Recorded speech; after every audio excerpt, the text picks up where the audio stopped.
C'est eux. C'est vous. C'est nous. J'entreprends comme je suis. 100% entrepreneur. Sur We Do Biz. Bonjour et bienvenue dans cette 148e émission de We Move J. We Move J, l'émission avec We Do Biz, la radio 100% entrepreneur, proposée par le Move J. Je suis donc Bénédicte Sanson, la déléguée générale du Move J, et j'accueille aujourd'hui Laurent de Monestrol, associé chez Capival. Bonjour Laurent. Et nous accueillerons ensemble donc Bruno Pérez, cofondateur. Bonjour Bruno, cofondateur de BuddyWeb. C'est ça. Laurent, en quelques mots, Capival ? Capival, on a un métier, c'est d'accompagner les entrepreneurs sur leurs problématiques de financement, de transmission ou d'acquisition d'entreprise. C'est un cabinet qui a 6 ans maintenant. On est 8 personnes et on accompagne les entrepreneurs sur leurs problématiques de levée de fonds, essentiellement. Donc l'entrepreneuriat, un sujet que vous connaissez bien. Bien, oui. Levée de fonds, un sujet qui passionne les jeunes. Donc je pense que nous allons avoir plein de choses à nous dire aujourd'hui. Bruno Pérez, Bruno, tu es donc cofondateur de BuddyWeb avec Sébastien Conejo. C'est ça. Est-ce que tu peux nous dire ce que fait BuddyWeb ? Oui, bien sûr. Alors, BuddyWeb, c'est une agence digitale. Donc, ça veut dire qu'on fait tout ce qui va être des projets web et mobiles. Alors, ça peut être clairement des sites internet, des boutiques en ligne ou bien des applications mobiles ou tout ce qui tourne autour de ces technologies. Tu peux nous donner un exemple de clients et de réalisation ? Ouais, par exemple, on a travaillé justement pour un client qui fait un guide de touristique en ligne, en fait. Donc, nous, ce qu'on fait, c'est toute la partie, en fait, technique et graphique. Donc, la personne vient avec justement sa proposition. Et nous, là, on construit tout ce qui va être voilà, le guide, la structure, le code qu'on fournit aux clients. Alors, vous êtes aujourd'hui 2 associés ? Oui, alors on est 2 associés, plus une 3e personne, justement, qui est en alternance chez nous, depuis 1 mois ou 2. D'accord. Et la société existe depuis quand ? BuddyWeb a été créé en fin 2011, donc ça va faire 3 ans. Bientôt 3 ans qu'on est, qu'on est ici. 3 ans, donc un petit peu d'existence quand ça même. commence à faire, ouais, ça commence à faire. Encore dans ce qu'on appelle la vallée de la mort. Encore, ouais, normalement c'est 3 ans, je crois, la vallée de la mort, c'est ça. Bon, apparemment, on s'en sort plutôt pas mal. 3-5 ans. 3-5 ans. Il y a des petits débats. Oui, ça varie beaucoup. Ça varie beaucoup. Et donc ouais, c'est ça, ouais, bientôt 3 ans. Voilà, on est sur on va dire sur une courbe ascendante, plutôt stable et plutôt sereine, même si justement, voilà, on veut toujours faire plus. Et du coup, c'est quoi les prochaines grandes étapes pour vous ? Alors, les prochaines grandes étapes, il y en a plusieurs. On va dire notre souhait, notre rêve sur quoi on travaille en ce moment, c'est vraiment d'agrandir l'équipe, en fait. On a vraiment l'intention de se développer, d'être plus, et puis de travailler sur des projets de plus en plus intéressants, en fait, de plus en plus gros. En fait, quand on a commencé justement en 2011 l'agence, on travaillait sur des projets qui étaient plutôt petits, on va dire, pour vraiment tout ce qui est petits entrepreneurs ou petites entreprises. Pour voir en termes de budget, ça faisait généralement inférieur à 1 000 €. Et c'est vrai que justement, on a grandi progressivement pour actuellement être dans des projets autour de 20 000 à 30 000 €, justement. Et l'idée, c'est de continuer justement à avoir des projets de plus en plus importants, de plus en plus intéressants, où on aurait de plus en plus de responsabilités justement sur le travail. Alors, toujours plus gros, toujours plus important, c'est une fin en soi ou... C'est pas vraiment une fin en soi. Maintenant, c'est vrai que justement, dans ce qu'on fait, on aime bien... il faut vraiment avoir les moyens pour qu'on puisse s'épanouir dedans. En fait. C'est-à-dire que si on a un tout petit projet, on va être vite limité par le budget, on va pas pouvoir faire quelque chose de qualité. Et c'est vrai que là-dessus, les plus gros projets sont plus intéressants pour nous, pas seulement pour l'argent, mais aussi justement pour le projet en soi. D'accord, alors je me suis quand même laissé dire que c'était les projets qui intéressaient le plus toutes les agences, cette taille de budget-là, parce que justement, on peut un peu se faire plaisir et grandir. Comment vous vous différenciez, vous, par rapport à ces agences, justement ? C'est quoi votre spécialité ? Alors, notre spécialité, il n'y a pas une spécialité, on va dire, technologique particulière. On travaille sur différents supports. Maintenant, on a une qualité, en fait, dans tout ce qu'on fait, dans tous les livrables, qui est importante. Et on a créé une méthodologie en interne, en fait, sur laquelle on travaille souvent sur tous nos projets. Ça va être justement de diviser le projet en plusieurs étapes, en fait, avec des validations à chaque étape différente. Et là, en fait, on va réussir justement à avoir un livrable de qualité, un meilleur produit. Donc ça a été mis en place au fil du temps. Donc c'est le service client finalement qui est votre différenciation ? C'est pas seulement le service client aussi, c'est la gestion du projet, justement tout ce qui va être sur l'organisation, qu'on a aussi un petit peu, on s'est inspiré des plus grandes structures. Et ça va permettre justement d'avoir vraiment quelque chose qui est bien cadré Et au final, c'est un produit de qualité à la fin du projet, quoi. Et un gain de temps, je dirais, pour le client, un gain de temps pour nous. Et du coup, tout le monde est content là-dessus. Et comment vous faites justement aujourd'hui pour vous faire identifier sur des plus gros projets ? Alors, c'est pas évident. C'est un petit peu la bataille, là. Vous êtes nombreux, il faut faire sa place. Ouais, c'est vrai que c'est pas évident. Et on est dans un milieu qui est assez difficile, où on attend beaucoup de réalisation. Donc l'idée, c'est vraiment l'agence qui arrive, on lui demande voilà, qu'est-ce que tu as fait, pour qui tu travailles. Et c'est vrai que c'est pas toujours évident quand on débute, ou même maintenant à 3 ans, on est toujours en concurrence contre des agences plus grandes avec plus de références. Donc là, le but, ça va être, ça dépend. Parfois, quand on veut vraiment se différencier, on va travailler un petit peu en amont, on va faire des petites ébauches, ça peut être des ébauches graphiques, ça peut être justement dire voilà, moi ce projet, j'ai compris ce projet-là, et montrer aux clients qu'on l'a compris justement en commençant à faire des petites propositions. Ça, c'est une façon pour se différencier. Maintenant, au niveau de la proposition commerciale. Au niveau de la proposition, ouais, d'accompagner sa proposition justement avec déjà un petit travail en amont, ça peut, on va dire, rassurer le client ou qu'il puisse comprendre un petit peu, voilà, c'est pas mal, pourquoi pas partir avec eux. Maintenant, c'est vrai c'est pas toujours évident et on a vraiment on va dire, les personnes demandent beaucoup de devis, beaucoup d'agences pour un seul projet. Donc après, on conçoit en fait le fait qu'on est justement vraiment en concurrence. Maintenant, ça se passe plutôt pas mal pour nous pour l'instant. Alors le commercial, c'est un peu le nerf de la guerre. Et comment on fait ? Parce que j'imagine qu'ils n'arrivent pas, enfin c'est pas que de l'appel entrant, ou alors donnez-nous la recette. Comment on fait pour aller identifier ces entreprises qui seraient susceptibles d'avoir des projets à 20 ou 30 000 euros et comment on fait pour arriver à obtenir un rendez-vous de prospection ? D'accord. Alors, je pense qu'on nous écoute. Ouais, je pense. Nous, on n'a pas de... On n'a pas trouvé la recette miracle, on va dire, pour l'instant. Maintenant, on travaille sur plusieurs choses. La plus grande entrée de clients, ça va être sur le côté Internet et du côté référencement. Sachant que nous aussi, on fait du référencement. Voilà, on s'est doté d'un site qui est très bien référencé, qui nous apporte, on va dire, plus de la moitié de nos clients.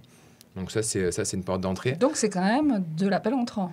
C'est de l'appel entrant. Le téléphone sonne, ouais c'est de l'appel entrant. 50% en appel entrant, c'est beau. C'est plutôt pas mal, ouais. Maintenant, c'est du travail aussi. On n'est pas assis à attendre que l'appel arrive. Le référencement, ça va être du travail, ça va être de la création de contenu, ça va être de l'amélioration continue, etc. Donc, c'est vraiment un créneau horaire qu'on se dédie pour le référencement. Donc, ça va être une chose. Maintenant, on travaille aussi sur des partenariats. Par exemple, là, on est en partenariat avec une agence de communication qui nous sous-traite des projets. Et on essaye un petit peu d'aller dans la même direction. Ça, c'est une autre possibilité. On fait aussi avec une autre agence web qui travaille aussi sur des projets. Voilà. Et puis, on est présent sur plusieurs... on va dire sur plusieurs salons, sur plusieurs événements, et on essaie d'être visible, on va dire. Alors moi, je fouillerais bien le côté, je ne sais pas ce que tu en penses, Laurent de Monestrol, Capival, je ne sais pas ce que tu en penses, mais je fouillerais bien le côté référencement, parce que c'est un peu le grand mythe, le référencement. Est-ce qu'il suffit d'être sur la première page de Google pour faire sonner le téléphone ? Et je sais que quand je dis « il suffit », c'est déjà très compliqué. Mais... Ouais, surtout sur des métiers comme les vôtres, où surtout sur des métiers. Les gens se battent ardemment. Exact. Le truc, c'est que comme beaucoup de nos concurrents justement font aussi du référencement, on est quand même dans des niveaux où tout le monde a un site super bien équipé, etc. Donc c'est vrai que le référencement, ça reste quelque chose d'assez obscur, on va dire, pour la plupart des gens. Maintenant, c'est un travail comme un autre, un travail de marketing, je dirais, en fait, où justement, le but, c'est pas seulement d'être en première page ou d'être très visible, c'est de trouver, sur quel mot-clé quel est le mot-clé qui va convertir, en fait. D'où viennent les gens, en fait, que tapent les gens qui vont après m'acheter des prestations. Donc, travailler tout ça, ça prend pas mal de temps, quand même, pas mal de temps d'études, et on va dire c'est sans cesse, en fait. C'est du temps où on va calibrer, on va analyser, on va ajuster un petit peu ce qu'on fait. Et au final, c'est pas une recette magique, c'est vraiment un travail de fond qui prend du temps, comme n'importe quel autre type de communication, et qui porte ses fruits. Donc l'avantage sur le référencement, c'est que on va dire sur le canal web, tout est mesurable. Donc si on a réussi justement avec un test AB, si on a réussi à prouver que justement de cette façon-là, on a plus de clients que d'une autre, on peut immédiatement changer justement, s'améliorer sans cesse. D'accord, donc on peut dire que vous arrivez à savoir quel est le mot-clé qui fera sonner le téléphone. En résumé. On en connaît quelques-uns, ouais. C'est vrai qu'on en connaît quelques-uns. Donc vous êtes une personne à connaître, à mon avis. Vous faites un peu le grand écart dans tous vos métiers. Tout à l'heure, on parlait de créa, de graphisme, là, on parle de web référencement. C'est ça. Justement, comment vous répartissez? Vous êtes 3, donc j'imagine qu'il doit y avoir des compétences fortes chez les associés. C'est ça. Vous avez les mêmes compétences, vous êtes complémentaires, vous vous êtes rencontrés comment? Où? On veut tout savoir. Tout. D'accord. Alors, on est complémentaires, en fait. Il y a Sébastien qui s'occupe de toute la partie ergonomie et créative, d'accord?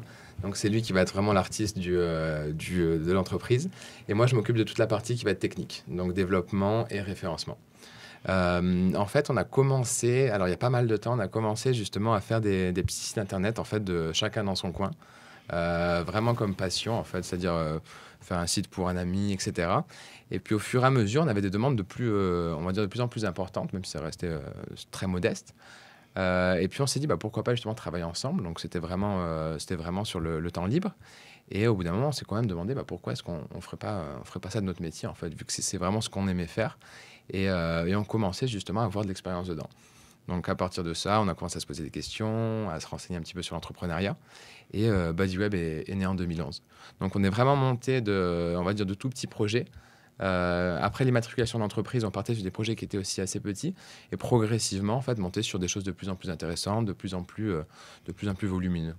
Donc voilà un petit peu l'histoire de la création. Maintenant, c'est vrai qu'avec Seb, on a des compétences qui sont complémentaires. Donc au début, c'est pas toujours évident, justement, parce que c'est pas noir ou blanc, en fait. Il y a des zones de gris, en fait, où ça, qu'est-ce qui s'en occupe? Alors, qu'est-ce qui va faire les ressources humaines? Qu'est-ce qui va faire la compta? Qu'est-ce qui va faire ça? Justement, la compta, les ressources humaines, tout ça, c'est hors du métier de la com. Tout ça, c'est hors du métier de la com, ouais. Et alors, qui fait ça? Alors, Seb fait les ressources humaines. On ne sait toujours pas pourquoi. Je pense qu'à un moment donné, moi, je fais la compta. Maintenant, on travaille avec un comptable. Mais c'est vrai que toute la partie, justement, financière, je vais avoir plus l'œil dessus. Maintenant, je pense que, je ne sais pas si c'est forcément une bonne chose, mais on s'est réparti des tâches d'une façon, on va dire, à peu près aléatoire. Tout ce qui va être ressources humaines, etc. Maintenant, chacun a ses compétences. Et c'est vrai que sur le dur du travail, sur notre métier, là, il y a aucun doute, quoi. Mais c'est vrai qu'on a toujours des choses. Là, on n'est pas dans l'aléatoire. Là, on n'est pas dans l'aléatoire. Maintenant, sur tout ce qui va être, on va dire, la vie de l'entrepreneur, je pense que ça s'est fait avec le temps. Justement, on s'est familiarisé. Si une personne arrivait à mieux gérer ça que l'autre, on va dire, il s'occupait. Je ne sais pas si c'est un peu ça qui se passe en gros dans les entreprises, mais... Et alors, dans votre métier, moi, j'ai l'impression qu'il y a sans arrêt des nouvelles technologies qui arrivent. Et plus les projets grossissent, plus vous avez besoin d'une diversité de compétences. Est-ce que vous êtes dans une dynamique où vous souhaitez intégrer toutes ces compétences ou est-ce que vous faites appel à un panel, un réseau de développeurs, de créatifs, je ne sais pas, tous les métiers qui peuvent intervenir. Comment vous envisagez le développement en fait de Bodyweb et le fait de prendre des projets de plus en plus gros et de plus en plus complexes, sans doute? C'est une bonne question en fait. C'est vrai qu'il alors, c'est un sujet qui est vraiment omniprésent en fait chez nous. C'est les nouvelles technologies en fait. C'est-à-dire que toutes les semaines, il y a une nouvelle technologie qui arrive sur le marché. Et c'est possible que ce soit une technologie qui vraiment soit fascinante et qui va changer tout le marché, ou la plupart du temps, non. Donc, est-ce qu'on investit dedans ou est-ce qu'on n'investit pas? Ça prend du temps. Et puis, c'est un petit peu, on va dire, c'est un peu pour miser sur une nouvelle technologie. Ça peut faire peur parfois. Donc, je pense que l'important, c'est de trouver un juste milieu, de dire, je ne peux pas de toute façon être à la pointe de tout ce qui sort. Maintenant, je peux être pas loin. Donc, c'est-à-dire regarder dès que quelque chose sort, ou bien regarder sur Internet, est-ce que justement c'est une technologie qui a de l'avenir ou pas? Et puis, si oui, justement, commencer à se former dessus. Donc, vous vous formez plutôt que d'aller chercher des compétences à l'extérieur pour intervenir ponctuellement? Alors, c'est ça, ouais. On a cherché de temps en temps des compétences à l'extérieur. Maintenant, notre idée, c'est vraiment d'acquérir ces compétences en interne, justement, et d'agrandir l'équipe avec plus de spécialisation. D'accord. Donc, aujourd'hui, vous vous formez, demain, vous recrutez? C'est ça. On recrute aussi actuellement, c'est-à-dire on cherche des gens qui puissent justement continuer à reprendre et puis se former aussi. C'est vrai que c'est assez important justement dans la boîte, tout ce qui est de formation. On organise tous les vendredis, par exemple, une personne est en charge de former les autres sur un point. Donc ça, c'est assez intéressant vu que tout le monde justement est intégré, tout le monde participe non seulement en tant qu'audience, mais aussi en tant que présentateur. Et on dédie pas mal de temps aussi à la formation personnelle. C'est intéressant justement parce que tout à l'heure, vous parliez de gestion de projet, de maintenir une qualité. Demain, vous avez prévu de grossir, donc vous allez embaucher. Est-ce que vous avez commencé à réfléchir aux façons de faire pour maintenir la qualité, pour continuer à vous développer? C'est quelque chose sur lequel vous cherchez déjà les... On cherche, c'est pas évident. On sait déjà que c'est pas évident, justement. Maintenant, c'est des choses qu'on a mis en place, qu'on a appris, donc qu'on veut transmettre. Pour ça, on a pas mal de choses. On a créé un wiki. Donc, un wiki, c'est un petit peu comme un Wikipédia. On a un wiki interne où, justement, dès que quelqu'un a un problème, on lui donne la solution, ou il a la solution à un problème, dire voilà, maintenant, on fait tout le temps comme ça, et ça part sur le wiki.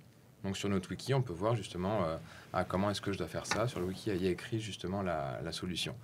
Ça, c'est une façon. Maintenant, je pense que c'est difficile, on va dire, de maintenir toujours une qualité, même, on va dire, des valeurs pour la suite. Et je pense que la formation continue, c'est une solution, justement, toujours se former et puis toujours encourager les gens à le faire. Après, c'est vrai qu'on est dans un métier où, justement, ce qui est intéressant, c'est que les gens sont très passionnés, en fait. C'est un métier qui est intéressant, où les gens vont vraiment passer du temps, vont vraiment aimer ce qu'ils font. Et là, en fait, on peut leur proposer quelque chose, de se former, de devenir meilleur, etc. Et généralement, les gens le reçoivent plutôt bien. Alors, je te propose maintenant de passer à un sujet qui intéresse beaucoup les jeunes qui se posent la question de créer. De combien d'argent a-t-on besoin au départ quand on crée une entreprise comme la vôtre, à tous les deux? Combien? Ah, ils t'entendent pas. Hein. Il y a Sébastien qui nous écoute. Ouais, Bruno qui interpelle Sébastien. Ça se voit pas, on n'est pas à la télé. C'est vrai. Alors, pas beaucoup. Pas beaucoup, mais ça a peut-être été une erreur, en fait. On est parti avec presque rien, donc avec moins de 5 000 € pour commencer. Ça suffit, puisqu'au début, justement, on travaillait de chez nous, et puis on a commencé à monter comme ça. Maintenant, si j'avais à le refaire, j'attendrais peut-être un peu plus pour partir avec plus de moyens. C'est vrai que le fait de ne pas avoir de moyens au début, pour nous, ça a été un handicap, justement, au niveau de la reconnaissance. Alors, qu'est-ce qui t'a manqué? Est-ce que tu peux donner des exemples précis sur ce qui t'a manqué au démarrage du fait de ne pas avoir d'argent? La première, c'est des locaux. Ouais. Donc, on est quand même beaucoup plus productif dans un bureau comme on a actuellement. Donc, un parfait environnement de travail, où on a de la place, où on est au calme, etc. Travailler de chez soi, c'est pas forcément le mieux, même si, justement, c'est une vérité pour beaucoup d'entrepreneurs au début. Et puis aussi avoir des problèmes de trésorerie, en fait. C'est-à-dire que si on n'a rien, on est toujours vite obligé d'avoir de l'argent. Et on va se contenter, on va dire, de projets qui vont être moins intéressants, au lieu de dire, voilà, moi j'ai tant d'euros en caisse, je peux justement on va dire, travailler sur ma communication, travailler sur mes produits, et justement, dans 2-3 mois, je vais prendre un beau contrat. Ouais, une vision un peu trop court-termiste, en fait. Très court-termiste, ouais. Très court-termiste. Oui, Laurent. Et vos parents, vos familles vous ont soutenu, vous ont aidé au lancement? Ils nous ont soutenus. D'accord. Alors, du coup, pas besoin de beaucoup... Enfin, a priori, pas besoin de beaucoup d'argent, mais un petit regret de ne pas en avoir eu plus. Et aujourd'hui, est-ce que vous pouvez nous décrire un petit peu quel est votre business model? Comment vous gagnez de l'argent? C'est de la presta intellectuelle pure? C'est de la presta intellectuelle, ouais. Alors, on gagne de l'argent de la prestation pour les clients. Donc, c'est-à-dire qu'on vend des projets donc, qui sont facturés au jour homme. Donc, on estime justement quand quelqu'un, on va dire, arrive avec un projet, une entreprise arrive avec justement un projet web, on va estimer justement la quantité de travail. Et puis là, on va justement faire une proposition. Donc ça représente aujourd'hui 100% de nos entrées d'argent. D'accord, donc prestation de service. Pas d'achat en fait finalement, ou très peu ponctuellement si vous êtes obligé de faire un peu de sous-traitance. Pas d'achat, ouais. Pas d'achat. Pas d'achat. Ouais. Alors vous touchez à quelque chose de très important pour les entreprises, puisqu'en général vous travaillez sur la marque, sur l'image de marque. Laurent de Monestrol, c'est une des spécialités de Capival, la valorisation de la marque. Est-ce que tu peux nous en dire 2 mots et nous dire un petit peu ce sur quoi vous travaillez quand vous valorisez la marque, justement? C'est tout l'univers, justement, qui est autour. C'est tout ce qui peut permettre à une entreprise d'être reconnue, d'être connue, de parler à ses clients. Donc c'est des codes, c'est vrai, qui sont établis. Alors, il y a la marque, il y a l'identité visuelle. Et toute la partie communication de la marque, ça, c'est ce que vous faites très bien, j'imagine. Et puis derrière, il va y avoir tout ce qui peut être communication avec ses clients, tout ce qui peut être des CRM, tout ce qui peut être messages ou valeurs véhiculées par la marque, qui seront, j'imagine, le fondement de votre travail. Bien sûr, ouais. Vos clients doivent arriver avec des valeurs et à vous de les mettre en musique, on les interprète, en couleur. Donc on essaye de définir un cahier des charges de la marque et pour essayer de trouver une valeur, alors qui est souvent relative, mais pour essayer de mettre une valeur sur une marque. Alors quels sont les grands incontournables pour arriver à pouvoir dire, vous avez une marque qui a peu de valeur. Sur quoi vous vous appuyez? Quelle est sa réalité économique, déjà? Ouais. Est-ce qu'il y a du chiffre d'affaires derrière cette marque? Donc là, c'est pas la marque, c'est... Ben non, parce qu'une marque peut être magnifique si elle n'attire personne, ou s'il n'y a pas de réalité économique, elle n'a pas de valeur. C'est difficile, c'est la différence entre la valeur et le prix. Et derrière, ça peut être tout ce qui est défense de cette marque, parce qu'il y a une propriété intellectuelle sur le nom, sur les dessins. Est-ce qu'il y a justement, ce dont je parlais tout à l'heure, le CRM, c'est très important, c'est le lien avec son client, comment la marque accompagne son client. Donc voilà, c'est vraiment de réfléchir à toutes ces démarches. Est-ce que ces choses sont mises en place? Est-ce qu'elles sont mises en place de façon forte, plus ou moins forte, et d'en créer une matrice qui va nous permettre de découler une valeur qui est souvent relative, mais et souvent liée à la valeur économique malgré tout. Donc la marque, c'est précieux, donc vous travaillez sur quelque chose de précieux. Est-ce que tu peux, Bruno, nous parler d'une référence, d'un projet dont vous êtes tous les deux particulièrement fiers? Ouais. Alors, on a un projet justement en plus qui va sortir bientôt, donc qui est assez intéressant. C'est le premier projet en interne de BuddyWeb. Donc en fait, comme je vous avais dit, justement, on travaille uniquement sur la prestation de service. Mais là, pour une fois, on s'est dit pourquoi pas avoir notre propre projet, notre propre bébé à nous. On a travaillé justement sur une application mobile qui s'appelle Tipeee. Donc Tipeee, c'est Tipeee, le remboursement facile entre amis. Ça va être une application qui va permettre de rembourser ses amis très facilement, en fait. Quand on part en voyage ou quand on fait une soirée, quand on fait un événement, on va pouvoir justement rajouter très facilement, on va dire, la dépense qu'on a fait. Et puis, à la fin, ça donne la meilleure façon de se rembourser. Donc, aujourd'hui, il y a déjà des applications qui font un petit peu ce genre de choses. Maintenant, nous, on apporte une dynamique sociale qui va être vraiment très intégrée avec Facebook. On va pouvoir commenter, on va pouvoir payer en direct, etc. Donc ça, c'est un projet qui nous tient beaucoup à cœur.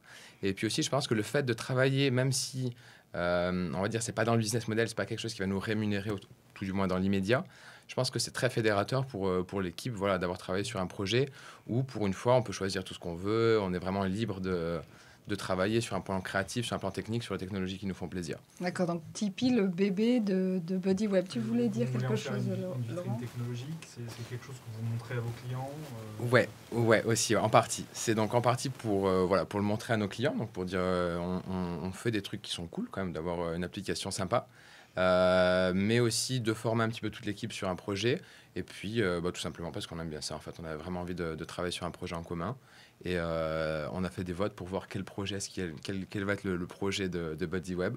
Donc on est arrivé à ce point-là. Donc je pense que même, on va dire, on n'attend pas de résultats forcément financiers là-dessus, mais je pense que c'est sympa d'avoir toujours ce qu'on appelle des side projects dans l'entreprise pour, en même temps qu'on fait la prestation de service, on peut quand même avoir nos propres produits, nos propres projets. Est-ce que ça fait partie de vos astuces pour faire sonner le téléphone?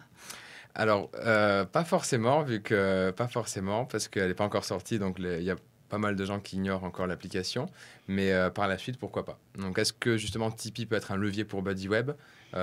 C'est possible, même si ce n'est pas sa raison principale d'exister. Alors, je vous propose maintenant d'aborder peut-être le côté un peu plus personnel. Donc, un jour, vous avez décidé d'entreprendre. Vous vous êtes dit, tiens, ce qu'on sait faire, ce qu'on bidouille, ou ce qu'on bidouille pas, en tout cas, ce qu'on sait faire, c'est des sites internet. Et si on en faisait notre entreprise? Comment on passe de je fais mon truc dans mon coin à je crée mon entreprise? Et justement, tu nous disais que tes parents t'avaient soutenu. Comment ça se passe? Est-ce que c'est le cas aussi pour ton associé Sébastien?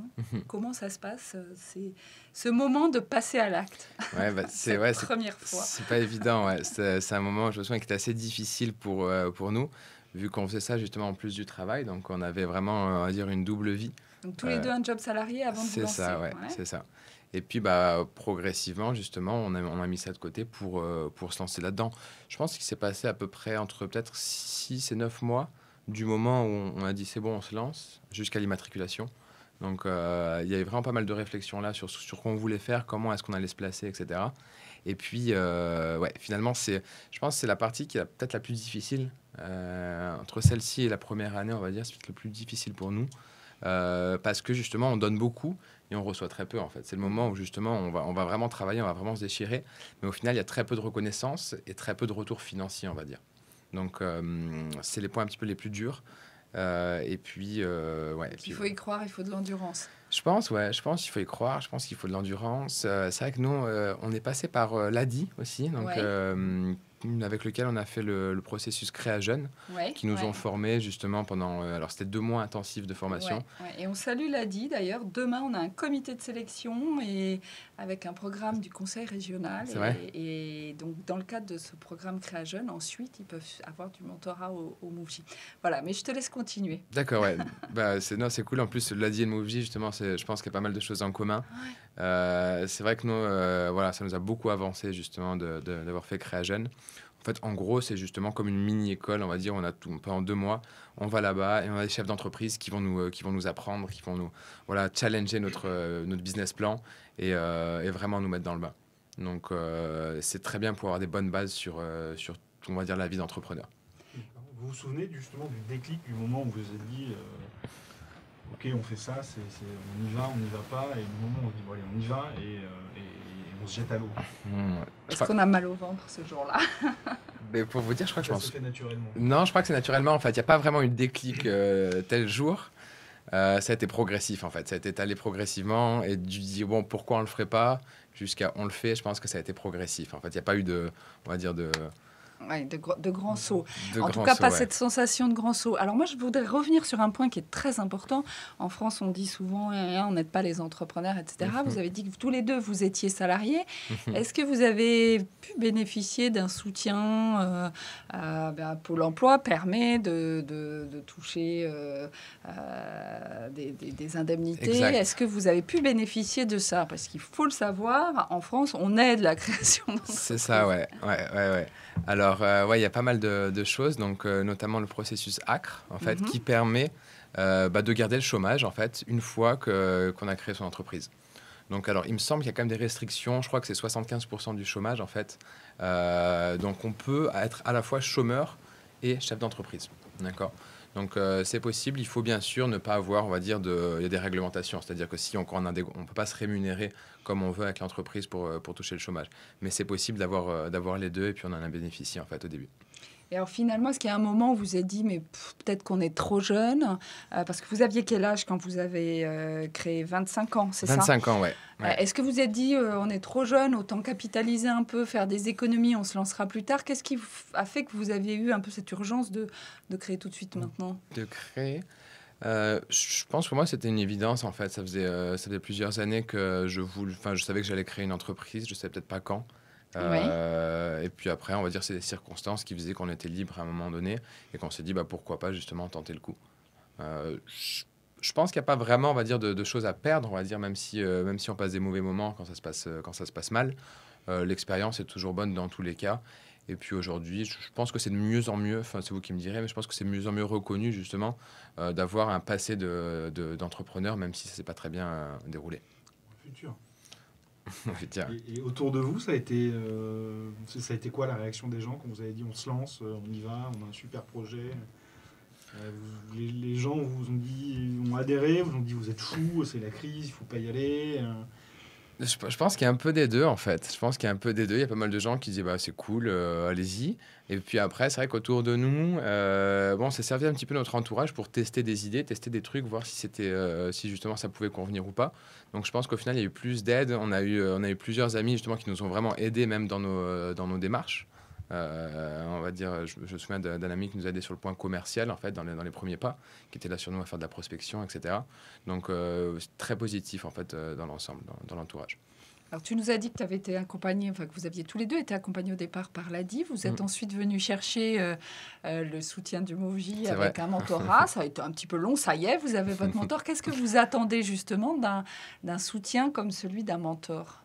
Plusieurs choses, en fait. C'est vrai que maintenant, on est justement sous le programme du mentorat MoveJ. Donc, on a fait un rendez-vous avec notre mentor. Et puis, on attend pas mal de choses. En fait, ça passe plutôt bien pour l'instant. Et l'idée, c'est vraiment... on s'est rendu compte qu'on pouvait gagner du temps, justement, si on avait une personne de plus d'expérience qui pouvait nous aider à grandir, à nous développer. Et là, pour cette année, ça va être le challenge. En fait, on est 3 actuellement. Ce serait bien de doubler voire de tripler, justement, d'ici l'année prochaine. Alors, toi, Laurent, tu es mentor récidiviste au MoveJ. Est-ce que tu as un mot à ajouter sur le mentorat ? Non, c'est bien aussi d'avoir quelqu'un qui, à un moment donné, a un effet un peu miroir. Parce que quand on a le nez dans le guidon, qu'on est 3 justement, ça fait du bien d'avoir moi je trouve d'avoir ce petit rendez-vous avec son mentor, c'est une fois par mois, aussi pour sortir de l'opérationnel, pour regarder. On peut partager aussi, alors j'espère que vous le ferez, la vie d'entrepreneur, parce que c'est pas toujours facile avec sa famille. C'est souvent pas comme au bureau, quand on ferme la porte, on y est encore. Voilà, donc c'est aussi intéressant, j'imagine. Et alors, moi, c'est comme ça que je le ressens, j'espère que vous le ressentirez aussi, de pouvoir sortir de ce côté juste entrepreneuriat et aussi passer sur le côté personnel, parce que on est entrepreneur 24 heures sur 24. Ouais, carrément. Et souvent, ça peut être difficile avec l'entourage, surtout quand on a connu 2 vies. Donc justement, ça se passe comment, vous ? Alors en un mot, parce qu'on arrive à la fin de l'émission, ça se passe comment pour toi, la transition salariat-entrepreneur ? Rapidement, très bien. Je pense qu'il y a beaucoup plus de liberté, même si au début, justement, il faut faire une croix sur, on va dire, quelques privilèges, on va dire, ou un confort de vie, d'heures de travail, mais très content en fait de la suite et puis de la liberté que ça apporte. Ouais. Eh bien, merci Bruno Pérez, cofondateur avec Sébastien Conejo de BuddyWeb. Merci à Laurent de Monestrol, associé de Capival, chez Capival. Laurent que nous retrouvons dans 15 jours pour notre grand témoin de ce mois d'octobre. Merci. À très bientôt.